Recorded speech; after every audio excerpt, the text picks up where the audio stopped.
안녕하세요. 아나운서 정민양입니다.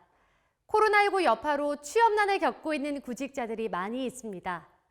이러한 상황 속에 구직자들이 채용 과정에서 또다시 고통을 받는 사례가 빈번히 발생하고 있습니다.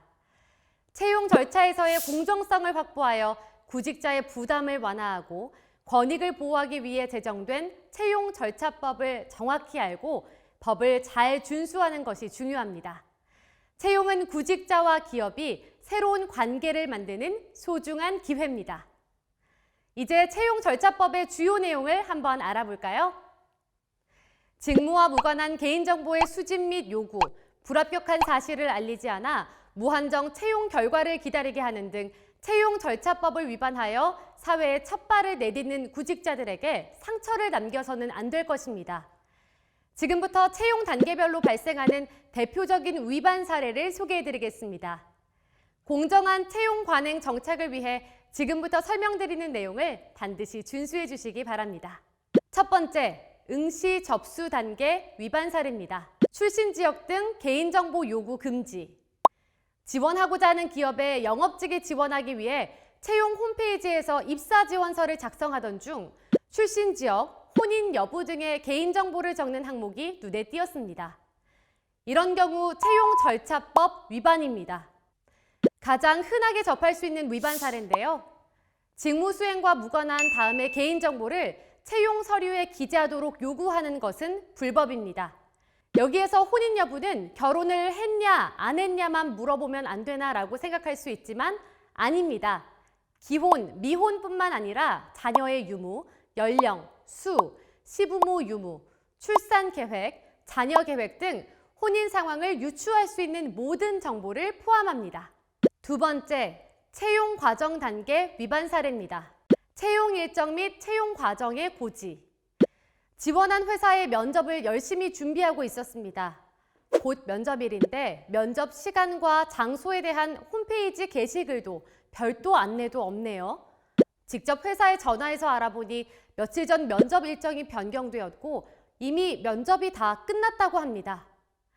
위와 같은 상황도 채용 절차법 위반에 해당됩니다. 구인자는 구직자에게 채용 일정, 채용 심사 지연의 사실, 채용 과정의 변경 등의 채용 과정을 정확히 알려줘야 할 의무가 있습니다. 사전에 구직자가 확인하여 다른 구인자의 채용 일정과 조정하는 등 취업 활동을 원활히 할 수 있도록 해야 합니다. 구인자는 채용 심사를 목적으로 구직자에게 채용 서류 제출에 드는 비용 이외에 일체의 금전적 비용을 부담시키지 못합니다. 하지만 병원 인턴이나 레지던트 채용과 같이 의료 견습 목적이 있는 경우를 비롯해 사업장이나 직종의 특수성으로 인해 불가피한 사정이 있는 경우에는 고용부 장관의 승인을 받아 구직자에게 채용 심사 비용 일부를 부담하게 할 수 있습니다. 세 번째, 채용 확정 단계 위반 사례입니다. 채용 여부의 고지. 희망하는 기업의 실무진 면접과 임원진 면접까지 마친 상황에 아직 결과 발표가 나지 않아 다른 기업의 면접을 포기하고 기다리고 있는 구직자가 예정된 시간이 지난 뒤에도 소식이 없어 직접 회사에 전화해 알아본 결과 이미 합격자 선발이 마무리된 지 오래됐다고 합니다. 위와 같은 상황도 채용 절차법 위반에 해당됩니다.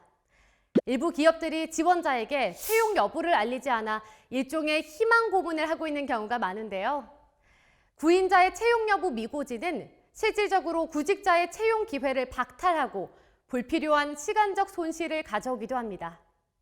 구직자들은 선호하는 기업의 채용 여부를 기다리다 다른 기업의 채용마저 놓치는 사례가 빈번하기 때문에 채용 여부의 고지도 반드시 지켜야 합니다. 고지 방법은 문자 전송, 이메일, 전화 등을 통해 개별적으로 고지할 수도 있지만 홈페이지 게시를 통해 알릴 수도 있으니 기업의 사정에 맞는 방법으로 소식을 기다리는 구직자가 결과를 확인할 수 있도록 해주어야 합니다. 그리고 기업에서 반드시 기억해야 할 사항은 채용 서류 반환 청구권 및 행사 방법, 보관 기간, 청구 기간 도래 후 파기, 반환 비용 부담 등을 채용 여부가 확정되기 전까지 구직자에게 알려줘야 합니다. 여기서 중요한 부분이 있는데요. 전자우편이나 홈페이지를 통해 채용 서류를 제출한 경우에도 이를 반환하지 않더라도 관련 내용은 안내해야 합니다. 그렇다면 채용 절차법이 적용되는 사업장은 어떻게 될까요? 상시 30명 이상의 근로자를 사용하는 사업 또는 사업장의 채용 절차에 적용됩니다. 물론 국가 및 지방자치단체가 비공무원을 채용할 때도 적용되죠. 다만 공무원을 채용할 때는 제외됩니다.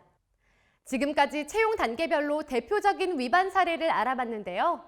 아차 싶으신 사례들이 많이 있으시죠? 올해도 고용 여건이 쉽지 않으리라 예상되고 취업 경쟁이 지속적으로 어려워지는 상황에서 구직자들에게 채용 과정에서의 공정성은 매우 중요합니다. 바른 채용은 공정한 절차로 조직에 적합한 사람을 선발하는 과정입니다.